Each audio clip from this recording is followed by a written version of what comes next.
তো যে মাসে কোরআনে কারীম নাজিল হয় এই মাসটা সর্বশ্রেষ্ঠ মাস রমজান মাস। কথা বলেন ঠিক কিনা মেরে মুহতারাম ভাইও? শুধু তাই না, ওই যে রাত্রিতে কোরআন নাজিলের বর্ণনা পাওয়া যায় সবে কদরের রজনী, ওই রজনী সর্ব উত্তম রজনী। কথা বলেন ঠিক কিনা?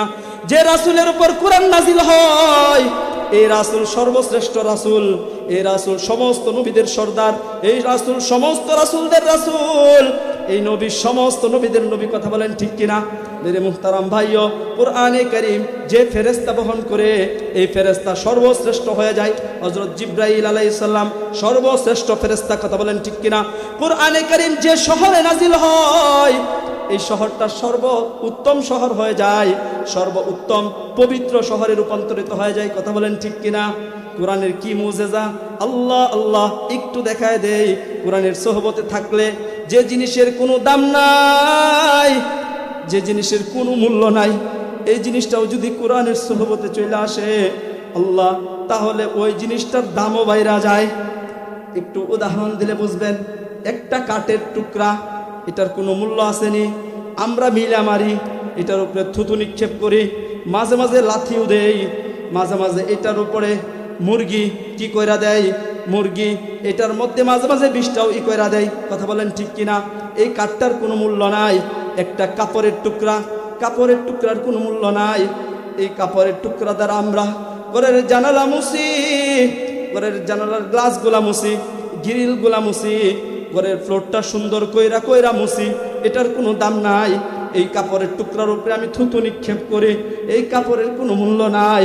কিন্তু আল্লাহ আল্লাহ, ওই যে একটা কাঠের টুকরা আর ওই যে একটা কাপড়ের টুকরা, এই কাঠের টুকরা আর এই কাপড়ের টুকরাকে যখন সুন্দর কইরা প্রসেস কইরা কোরআনের জন্য উপযোগী বানানো হয়, ওই কাঠের টুকরাকে যখন সুন্দর কইরা কুরআনুল কারীমের রেহাল বানানো হয়, আল্লাহ আল্লাহ, ওই কাঠের টুকরা দেখার পরে যখন সে কোরআনের সোহবতে চলে যায়, তখন আমি আল্লাহর কসম কইরা বলতে পারি কেউ আর এটার উপরে থুতু দিবে না।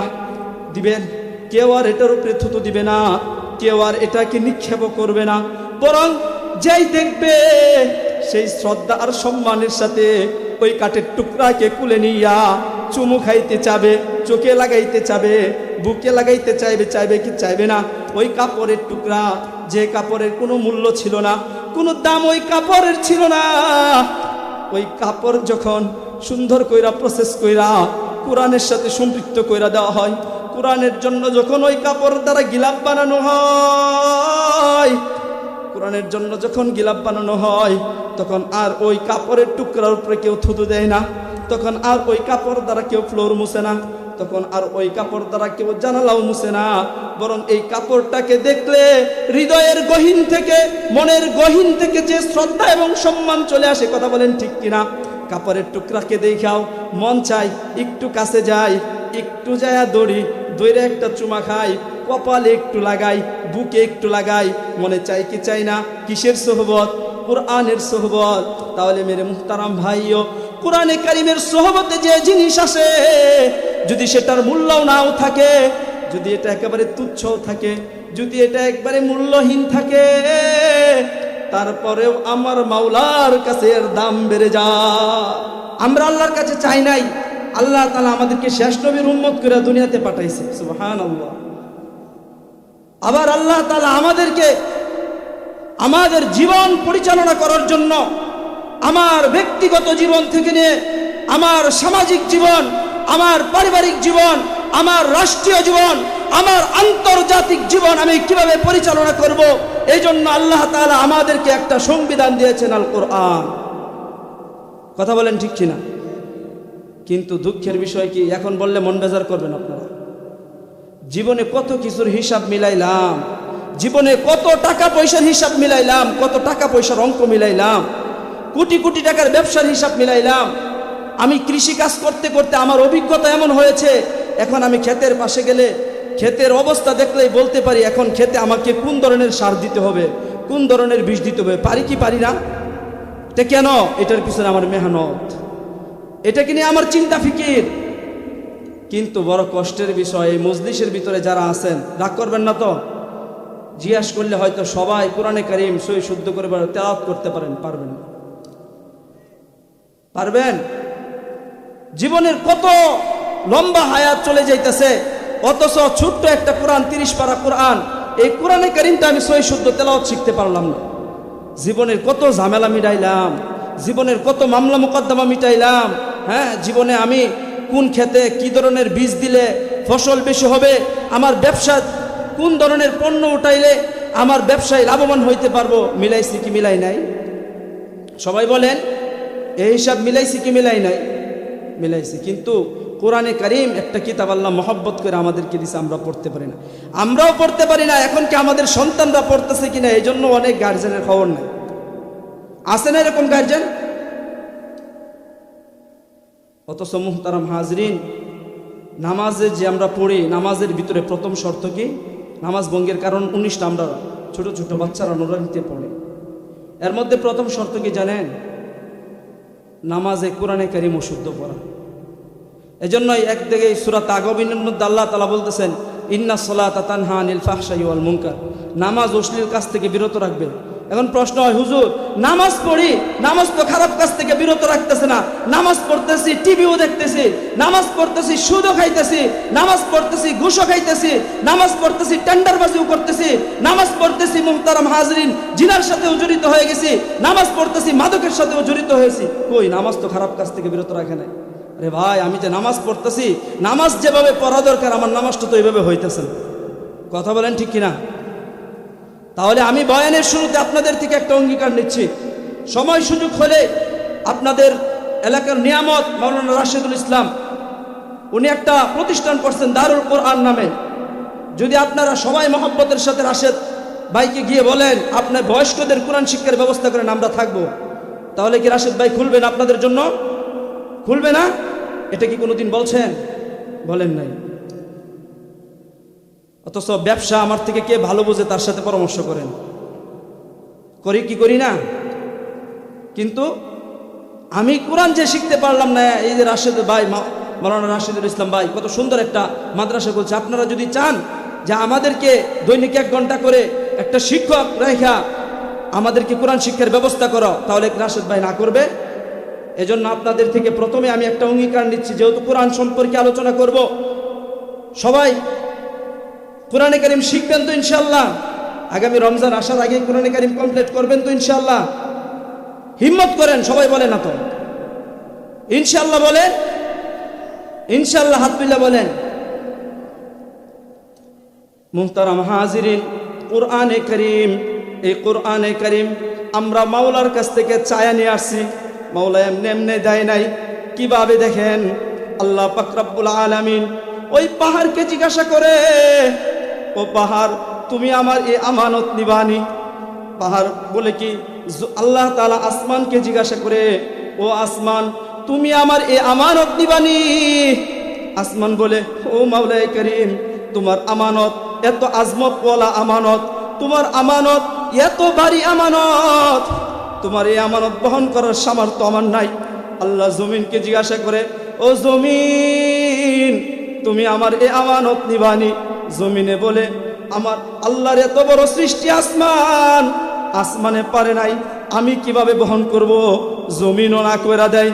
আল্লাহ পাহাড়কে জিজ্ঞাসা করে, ও পাহাড় তুমি আমার এই আমানত নিবানি? পাহাড় মনে মনে ভাবে, আসমান পারে নাই, জমিনও পারে নাই, আমি পাহাড় এই আমানত কিভাবে বহন করব? আল্লাহ মানুষকে ডাক দিয়া বলে, ও মানুষ তুমি আমার আমানত নিবানি? মানুষ চিন্তা করে, আসমান না কইরা দেয়, জমিনও না কইরা দেয়, পাহাড়ও না কইরা দেয়, আমি মানুষ যদি না কইরা দেই, আমার মাওলার কুদরতি মন যাবে কালো হইয়া, আমার মাওলার কুদরতি চেহারা যাবে বেজার হইয়া। আরে পারি আর না পারি সেটা পরেরটা পরে দেখা যাবে, আগে তো আমার মাওলার কুদরতি মনে হাসি ফুটাইয়া লই।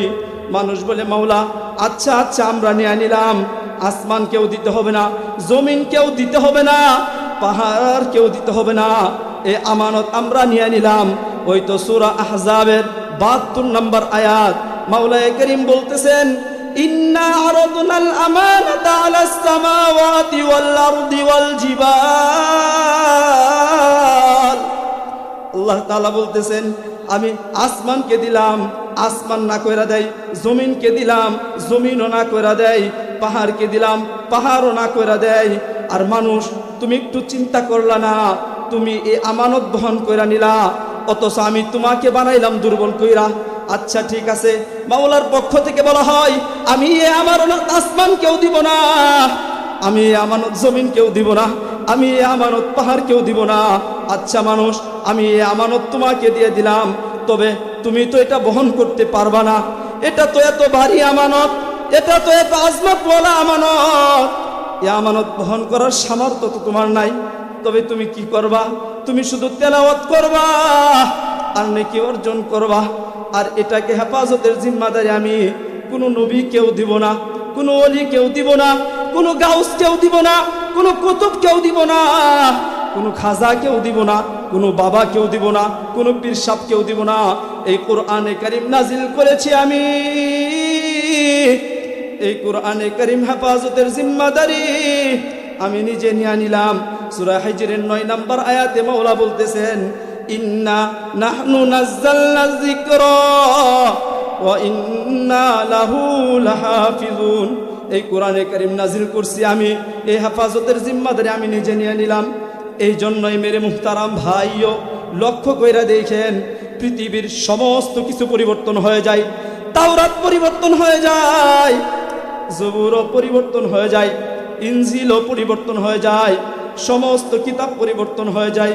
কিন্তু আল্লাহ আল্লাহ, ওই যে আজ থেকে 1450 বছর পূর্বে আমার আপনার নবী হাদিয়ে কুল, ফখরে রাসূল, ইমামুল আম্বিয়া, সাইয়্যিদুল খলায়েক, আহমদ মুস্তাফা, মোহাম্মদ মুস্তাফা, জনাবে মুহাম্মদুর রাসূলুল্লাহ, চিল্লায় বলেন সাল্লাল্লাহু আলাইহি ওয়াসাল্লাম। ওই যে সাল্লাল্লাহু আলাইহি ওয়াসাল্লাম মুহাম্মদের উপর যে কোরআন নাজিল হয়, ওই কোরআন যেমন ছিল আজও তেমন আছে, কিয়ামত পর্যন্ত ইনশাআল্লাহ তেমনই থাকবে। আজ পর্যন্ত কেউ কোরআনে কারীমের একটা সূরা পরিবর্তন করতে পারে নাই। আরে সূরা তো দূরের কথা, কেউ একটা আয়াত পর্যন্ত পরিবর্তন করতে পারে নাই। আরে আয়াত তো দূরের কথা, কেউ একটা জের জবর পর্যন্ত পরিবর্তন করতে পারে নাই। আরে জের জবর তো দূরের কথা, কেউ একটা নুক্তা পর্যন্ত পরিবর্তন করতে পারে নাই।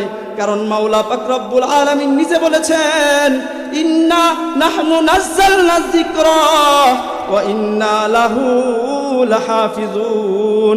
এই কোরআনে কারীম নাজিল করেছি আমি, এই কোরআনে কারীমের হেফাজতের জিম্মাদারি আমি নিজেই নিয়ে নিলাম। তাহলে কোরআনে কারীম আল্লাহ নাজিল করছেন, আর আল্লাহ তাআলা নিজে হেফাজতের কি জিম্মাদারি নিয়ে নিয়েছেন। ও মানুষ, তুমি কি করবা? তুমি আর বার বহন করতে পারবা না, তুমি শুধু তেলাওয়াত করবা আর নেকি অর্জন করতে থাকবা, নেকি অর্জন করতে থাকবা। কোরআনে কারীমের তেলাওয়াতের ফজিলত কি একটু শোনাই মেরে মুহতারাম ভাইও। ওই তো দেখেন সূরা ফাতিরের 29 এবং 30 নম্বর আয়াত, যে ব্যক্তি কোরআনে কারীম তেলাওয়াত করবে আল্লাহর অনুগ্রহ তার উপর বৃদ্ধি পাবে। সুবহানাল্লাহ। আল্লাহ তাআলা বলতেছেন, ইন্নাল্লাযীনা ইয়াতলুনা কিতাবাল্লাহ ওয়া আকামুস সালাহ ওয়া আতাউয যাকাহ ওয়া আনফাকু মিম্মা রাযাকনাহুম সিররাও ওয়া আলানিয়া ইয়ারজুনা তিজারাতাল লান তাবুর। মাওলার পক্ষ থেকে বলা হয়, ইন্নাল্লাযীনা ইয়াতলুনা কিতাবাল্লাহ, যারা এই কালামুল্লাহ শরীফ তেলাওয়াত করবে, ওয়া আকামুস সালাহ, এবং নামাজ কায়েম করবে, ওয়া আনফাকু মিম্মা রাযাকনাহুম সিররাও ওয়া আলানিয়া, আর আমি তাদেরকে যে সম্পদ দান করেছি এটা থেকে যারা প্রকাশ্যে গোপনে আল্লাহর রাস্তায় খরচ করবে, তিজারাতাল লান তাবুর, তাহলে আশা করা যায় তারা এমন ব্যবসা করতেছে যে ব্যবসা কখনো ধ্বংস হবে না। আল্লাহ বলতেছেন, লিওয়াফিয়াহুম উজুরহুম ওয়া ইয়াজিদাহুম মিন ফাদলি। এটা কেন? যারা কোরআনে কারীম তেলাওয়াত করবে, নামাজ কায়েম করবে, আর আমি যে সম্পদ দিয়েছি এই সম্পদ থেকে যারা আমার রাস্তায় খরচ করবে আমি তাদেরকে পরিপূর্ণ প্রতিদান দিব। ওয়া ইয়াজিদাহুম মিন ফাদলি। শুধু তাই না, শুধু তাই না, আমি তাদেরকে অনুগ্রহ আরো বেশি পরিমাণে বৃদ্ধি কইরা দেব। সুবহানাল্লাহ। জুড়ে বলেন, বাড়িতে গিয়ে বলবেন সুবহানাল্লাহ। ভাঙ্গা গলা তো সুরটু নাই, তো এই জন্য সুবহানাল্লাহ বলতে মনে চাই না বুঝি।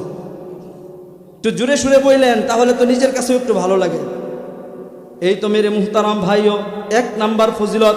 2 নাম্বার ফজিলত কি একটু শুনাইয়া দেই মেরে মুহতারাম ভাইও। আল্লাহর রাসূল বলতেছেন তিরমিজি শরীফের 2909 নাম্বার হাদিস।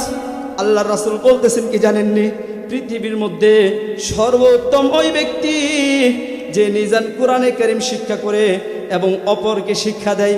খায়রুকুম মান তাআল্লামাল কুরআন ওয়া আল্লামা। তোমাদের মধ্যে সর্বোত্তম ওই ব্যক্তি যে নিজে কোরআনে কারীম শিক্ষা করে এবং অপরকে শিক্ষা দেয়। মাওলা কোনো ডাক্তারকে উত্তম বলেন নাই, আল্লাহর রাসূল কোনো ইঞ্জিনিয়ারকে উত্তম বলেন নাই, আল্লাহর রাসূল কোনো উকিলকে উত্তম বলেন নাই, কোনো ব্যারিস্টারকে উত্তম বলেন নাই।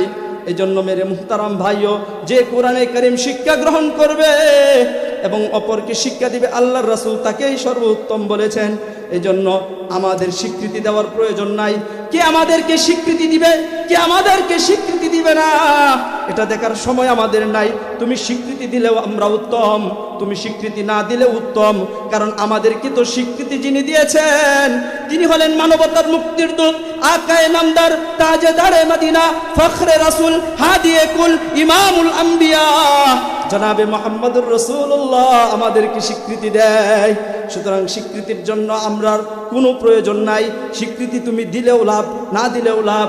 আমরা স্বীকৃতির জন্য কোনো পারাপারিও করব না। মেরে মুহতারাম ভাইও, এই তো 2 নাম্বার ফজিলত। 3 নাম্বার ফজিলত, যে কোরআনে কারীম শিক্ষা করবে। আল্লাহর রাসূলের হাদিস, তিরমিজি শরীফের 2910 নাম্বার হাদিস। মেরে মুহতারাম ভাইও, যে কোরআনে কারীম তেলাওয়াত করবে, যে শুদ্ধভাবে কোরআনে কারীমের তেলাওয়াত শিখবে, আর যে হাফেজে কোরআন হবে, মাওলা পাক রব্বুল আলামিন ওই হাফেজে কোরআনকে কাল কিয়ামতের দিন বলবেন, তুমি পড়ো আর চড়ো, পড়ো আর চড়ো। এভাবে হাফেজে কোরআন তেলাওয়াত করতে থাকবে, এক একটা আয়াত তেলাওয়াত করবে, আর এক একতলা বিল্ডিং এর মালিক হয়ে যাবে। সুবহানাল্লাহ। মেরে মুহতারাম ভাইও, দুনিয়াতে একটা বাড়ি নির্মাণ করার জন্য, দুনিয়াতে একটা ঘর নির্মাণ করার জন্য জীবনের সমস্ত কামাই এই বাড়ির পিছনে ইনভেস্ট করি কি করি না? তারপরেও দেখা যায় বাড়ি কমপ্লিট হয় না। রড একটা বাসায় রাখি, দাঁত বাইর করে রাখি, এর মুহূর্তেই ইন্তেকাল হয়ে যায়, হয় কি হয় না? কিন্তু হাফেজে কোরআন, আল্লাহ বলতেছেন, আল্লাহর রাসূলের হাদিস তিরমিজি শরীফের 2910 নাম্বার হাদিস। আল্লাহ রাসূল বলতেছেন, ইকালু লি সাহিবিল কুরআন ইকরা ওয়ারতাকি ওয়ারাত্তিল কামা কুনতা তুরাত্তিলু ফিদ দুনিয়া ফাইন্না মানজিলাকা ইনদা আখিরি আয়াতিন তাকরাউহা। আল্লাহর রাসূল বলবেন হাফেজে কোরআনকে, আরে তুমি পড়ো আর চড়ো, পড়ো আর চড়ো। হাফেজে কোরআন পড়তে থাকবে, এক এক আয়াত পড়বে, এক এক তলা বিল্ডিং এর মালিক হয়ে যাবে। কোরআনে কারীমের আয়াত কয়টা, এটার ব্যাপারে একটু ইখতিলাফ আছে। কেউ কেউ বলে 6666টা। আচ্ছা, আমরা ধরে নিলাম 6666টা। তাহলে হাফেজে কোরআন এক এক আয়াত তেলাওয়াত করতে থাকবে, এভাবে তার 6666 আয়াত তেলাওয়াত শেষ হবে, আর ওই হাফেজে কোরআন 6666 তালা বিল্ডিং এর মালিক হয়ে যাবে। মেরে মুহতারাম ভাইও, কোরআন পড়লে হবে কি? এই তো 3 নাম্বার ফজিলত শুনলেন। 4 নাম্বার ফজিলত একটু শুনাইয়া দেই। কোরআনে কারীম যে তেলাওয়াত করবে, কোরআনে কারীম যে ভালো করে তেলাওয়াত করবে, কাল কিয়ামতের দিন যেদিন কোনো সাক্ষী থাকবে না, যেদিন কোনো আলো বাতাস থাকবে না, কাল কিয়ামতের দিন, বিভীষিকাময় দিনে, যেদিন আপন বলতে কেউ থাকবে না, নিজের সন্তান নিজের থেকে পলায়ন করবে, নিজের পিতামাতা নিজের থেকে পলায়ন করবে। মেরে মুহতারাম ভাইও, অবস্থা খুব ভয়াবহ হবে। অর্ধহাত উপরে সূর্য থাকবে, মাথার গগসটা টকবক করতে থাকবে, টকবক করতে থাকবে। সেদিন কোনো ডক্টরের ডক্টরগিরি চলবে না, সেদিন কোনো ইঞ্জিনিয়ারের ইঞ্জিনিয়ারগিরি চলবে না, সেদিন কোনো উকিলের উকালতিগিরি চলবে না, সেদিন কোনো ব্যারিস্টারের ব্যারিস্টারগিরিও চলবে না। সেদিন মেরে মুহতারাম ভাইও, কোনো এমপির এমপিগিরিও চলবে না, কোনো মন্ত্রীর মন্ত্রীগিরিও চলবে না। সেই দিন কোরআনে কারীম, যে কোরআনে কারীমের তেলাওয়াত করবে, তার জন্য সেদিন কোরআন সুপারিশ করবে। আল্লাহু আকবার। আল কোরআনু শাফিউন মুশাফফাউন। শুধু কোরআন সুপারিশ করবে তাই না, তাই না, আল্লাহর রাসূল বলতেছেন কোরআন এমন ভাবে সুপারিশ করবে যে সুপারিশ মাওলা পাক রব্বুল আলামিন নিজে গ্রহণ কইরা নিবে। শুধু তাই না, ওমা হিল্লুন মুসাদ্দাকুন বিহি, ওই কোরআনে কারীমের তেলাওয়াত করনেওয়ালার জন্য, ওই কোরআনে কারীম তেলাওয়াত করনেওয়ালার জন্য কোরআন কাল কিয়ামতের দিন তর্ক বিতর্ক মাওলার সাথে শুরু কইরা দিবে। আল্লাহু আকবার। মান জাআলাহু আমামাহু কাদাহু ইলাল জান্নাহ। বলতেছে কি জানেননি, যে ব্যক্তি কোরআনকে সামনে রাইখা নিজের জীবনটাকে পরিচালনা করবে, যে ব্যক্তি কোরআন সামনে রাইখা নিজের জীবনকে পরিচালনা করবে, মাওলার পক্ষ থেকে, আল্লাহর রাসূলের পক্ষ থেকে বলা হয় মান জাআলা আমামাহু কাদাহু ইলাল জান্নাহ। যে ব্যক্তি নিজের সামনে রাইখা কোরআন পরিচালনা করবে, যে ব্যক্তি কোরআনকে নিজের সামনে রাইখা জীবন পরিচালনা করবে, কোরআন তাকে টাইনা টাইনা দইরা জান্নাতে নিয়ে যাবে। সুবহানাল্লাহ।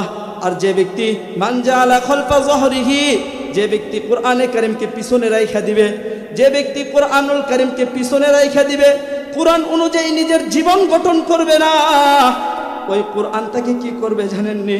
ওই কোরআন সাকাহু ইলাল জাহান্নাম, সাকাহু ইলা জাহান্নাম। ওই কোরআন তাকে টাইনা টাইনা দইরা জাহান্নামের দিকে নিয়ে যাবে। নাউজুবিল্লাহ। যে মুহতারাম ভাইও, তাহলে কোরআনের এত ফজিলত কয়টা বলবো, সারা রাত বর্ণনা করা যাবে। তাহলে কোরআনে কারীমের শিকার প্রয়োজন আছে না নাই? তাহলে কোরআনে কারীম শিকার প্রয়োজন আছে না নাই? সবাই চিল্লায় বলেন কোরআনে কারীম আমাদের সন্তানকে শিক্ষা দেওয়ার প্রয়োজন আছে না নাই? মেরে মুহতারাম ভাইও, কোরআনে কারীমের সোহবত যেই থাকে সেই সর্বশ্রেষ্ঠ হয়ে যায়। একটু দেখাইয়া দেই, দেখেন সর্বশ্রেষ্ঠ কোরআনে কারীম যার উপর নাজিল হয় সেই সর্বশ্রেষ্ঠ হয়ে যায়। সোহবত কি জিনিস? কোরআনের সোহবত। মাস জানি 12টা, কিন্তু যে মাসে কোরআনে কারীম নাজিল হয় এই মাসটা সর্বশ্রেষ্ঠ মাস রমজান মাস। কথা বলেন ঠিক কিনা?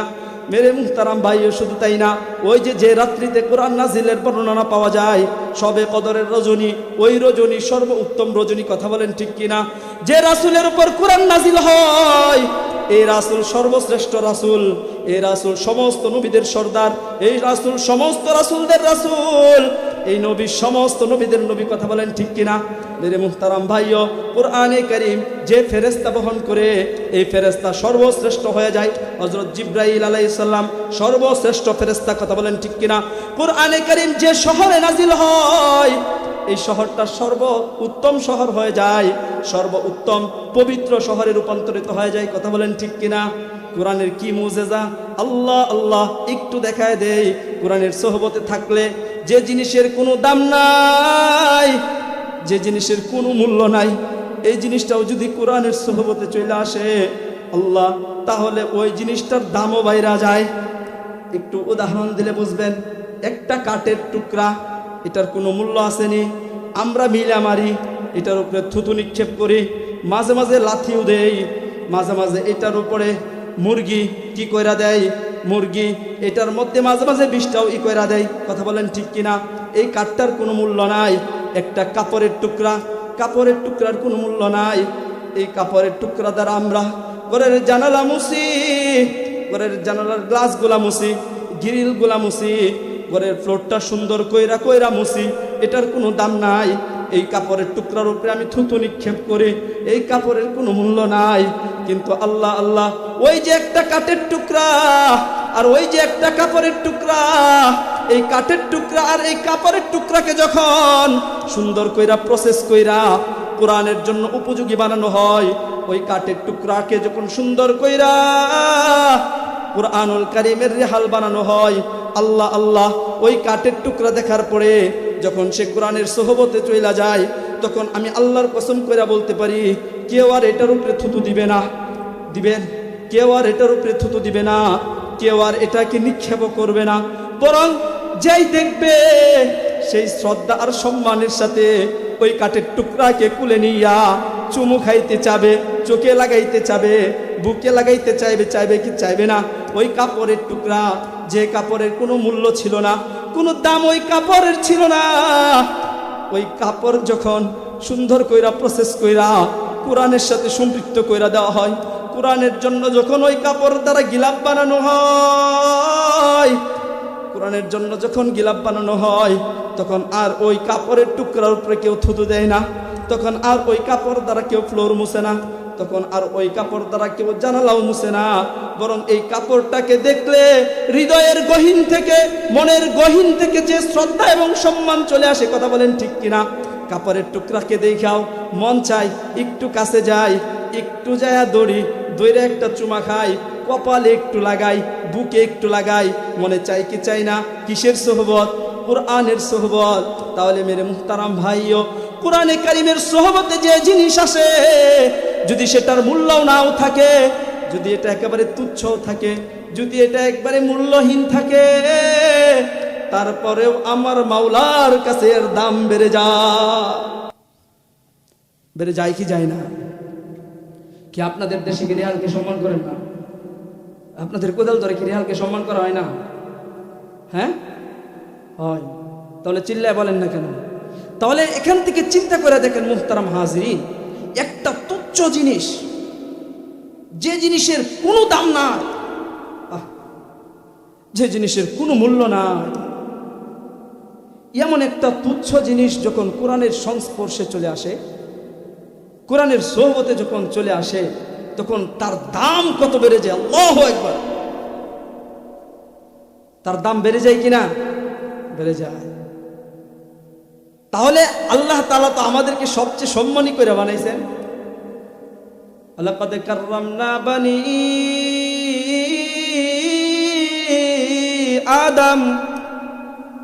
আদম সন্তানকে আল্লাহ সবচেয়ে সম্মানিত করে বানাইছেন।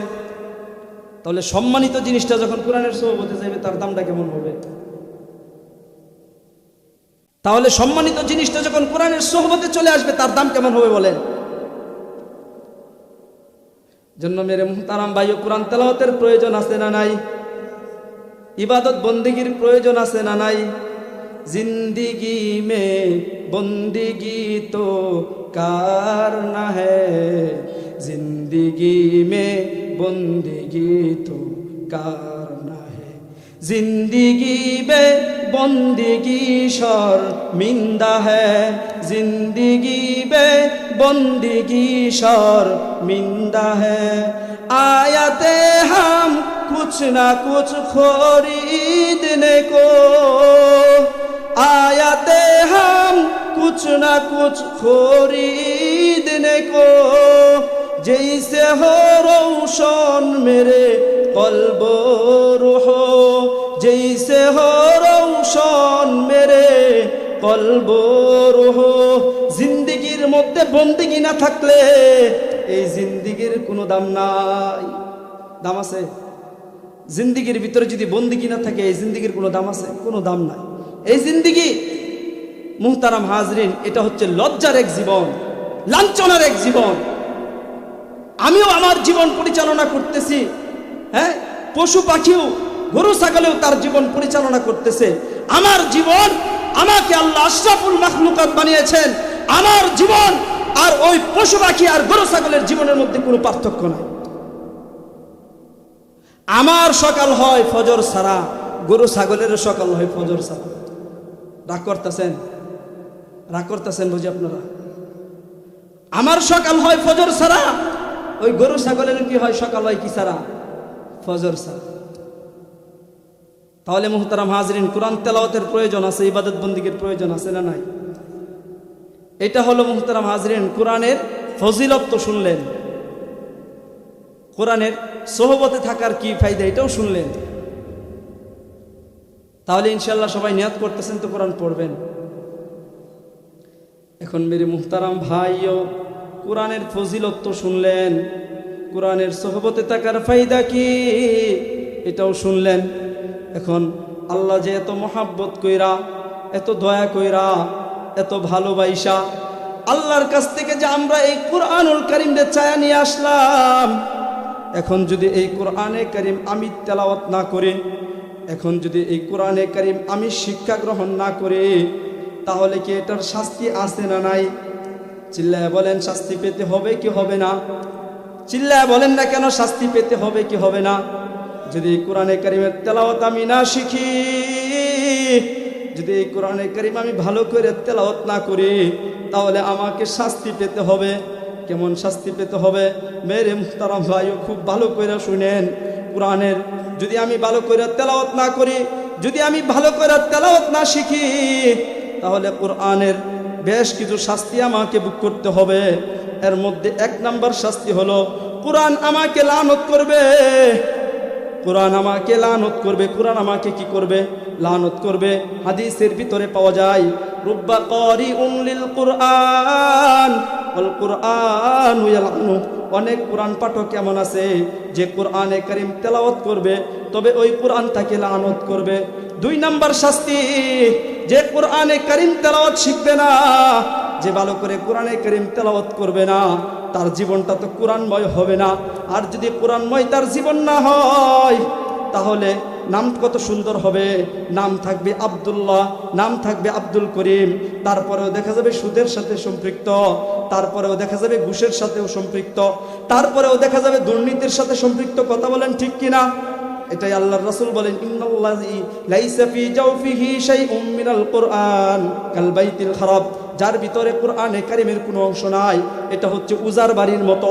3 নাম্বার শাস্তিকে মেরে মুহতারাম ভাইও, যে কোরআনে কারীমের তেলাওয়াত ভালো করে শিখবে না, যে কোরআনে কারীমের তেলাওয়াত ভালো করে করবে না, চিন্তা করে দেখেন রাসূল নাকি ওই ব্যক্তিদের বিপক্ষে সাক্ষী হয়ে যাবে। চিন্তা করে দেখেন যে রাসূল উম্মতের প্রতি এত দয়ালু, এত দয়ালু। রাসূল মেরাজের রজনীতে যায়, আল্লাহ জিজ্ঞাসা করলো, রাসূল আপনি আমার কাছে কি চান? আল্লাহ তাআলা বললেন, ওয়ালা সাউফা ইউতিকা রাব্বুকা ফাতারদা। আপনি চাইতে থাকেন, আমি আপনাকে দিতে থাকবো, দিতে থাকবো। আল্লাহ আল্লাহ। রাসূল ওই জায়গায় গিয়ে কি বলেন জানেননি? আল্লাহুম্মা লা আসআলুকা বিনতি ফাতিমা। আমি আমার মেয়ে ফাতেমাকে চাই না। আল্লাহুম্মা লা আসআলুকা আম্মি আব্বাস। আমি আমার মেয়ে আমার চাচা আব্বাসকেও চাই না। বলে আপনি কি চান? বলে আসআলুকা উম্মতি,